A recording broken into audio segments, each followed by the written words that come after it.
സംസ്ഥാന സർക്കാരിന്റെ ജനകീയ നീക്കമായ നവകേരള സർവേയെ രാഷ്ട്രീയ ലാഭത്തിനായി തടയാൻ പ്രതിപക്ഷം നടത്തിയ ശ്രമം താൽക്കാലികമായി ഹൈക്കോടതി ഉത്തരവിലൂടെ വിജയിച്ചു എന്ന് പറയാം. താൽക്കാലികമെന്ന് ഞാൻ എടുത്തു പറഞ്ഞത് നാക്കുപിഴവല്ല. അതുകൊണ്ട് തന്നെ താൽക്കാലികം എന്ന് പറഞ്ഞതിന് ഒരു തിരുത്തും നടത്തുന്നുമില്ല. നവകേരള സർവേ റദ്ദാക്കിയ ഹൈക്കോടതി നടപടിക്കെതിരെ അപ്പീൽ നൽകുന്ന കാര്യം സർക്കാരിന്റെ പരിഗണനയിലാണ്. എജിയുടെ അഭിപ്രായം കൂടി പരിഗണിച്ച ശേഷമായിരിക്കും അന്തിമ തീരുമാനമെടുക്കുക. എന്നാൽ തെരഞ്ഞെടുപ്പ് അടുത്തിരിക്കെ അപ്പീലിൽ കൂടി തിരിച്ചടിയേറ്റാൽ അത് പ്രതിപക്ഷം വലിയ വിഷയമാക്കി ഉയർത്തുമെന്ന ആശങ്ക പാർട്ടിയിലെ ഒരു വിഭാഗം പങ്കുവെക്കുന്നുമുണ്ട്. സർക്കാരുകളുടെയും 10 വർഷത്തെ ഭരണത്തെ സംബന്ധിച്ചും ജനങ്ങളുടെ അഭിപ്രായം അറിയാൻ വേണ്ടിയാണ് നവകേരള സർവേ നടത്താൻ തീരുമാനിച്ചത്. പാർട്ടി മിഷനറി ആകെ ചലിപ്പിച്ച് ഇത് വേഗത്തിൽ പൂർത്തീകരിക്കാമെന്നായിരുന്നു സർക്കാരിന്റെ പ്രതീക്ഷ. 20 കോടിയോളം രൂപയാണ് ചെലവായി കണക്കാക്കിയത്. എന്നാൽ ഇത്രയും പണം ചെലവാക്കുന്നതിനെ ചോദ്യം ചെയ്തുകൊണ്ടാണ് ഹൈക്കോടതി നവകേരള സർവേ റദ്ദ് ചെയ്തത്.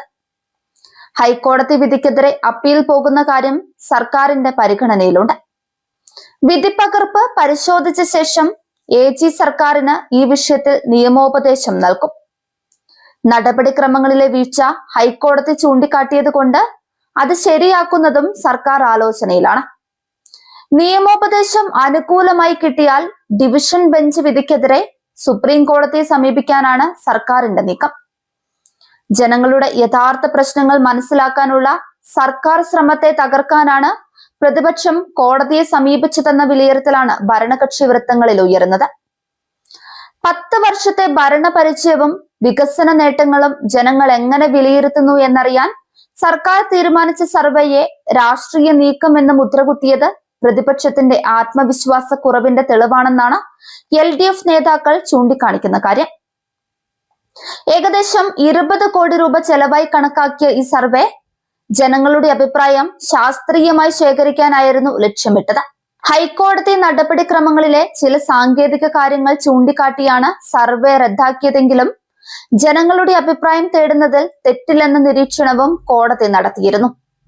അതിനാൽ നിയമപരമായ കാര്യങ്ങൾ ശരിയാക്കി മുന്നോട്ടു പോകാനുള്ള വഴികൾ സർക്കാർ പരിശോധിക്കുന്നതിൽ തെറ്റില്ലെന്നാണ് ഭരണകക്ഷിയുടെ നിലപാട്. എജിയുടെ നിയമോപദേശം ലഭിച്ച ശേഷം ആവശ്യമായാൽ ഉയർന്ന കോടതിയെ സമീപിക്കാനാണ് സർക്കാർ ആലോചിക്കുന്നത്.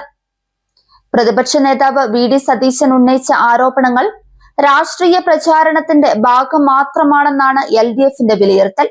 ജനങ്ങളുടെ നികുതി പണം ദുരുപയോഗം ചെയ്യുന്നു എന്ന ആരോപണം ഉയർത്തിയവരാണ് കേന്ദ്ര പദ്ധതികളിൽ വൻ വെട്ടിക്കുറയ്ക്കലുകൾ കണ്ടിട്ടും മിണ്ടാതിരിക്കുന്നതെന്നും ഭരണകക്ഷി ചൂണ്ടിക്കാണിക്കുകയാണ്.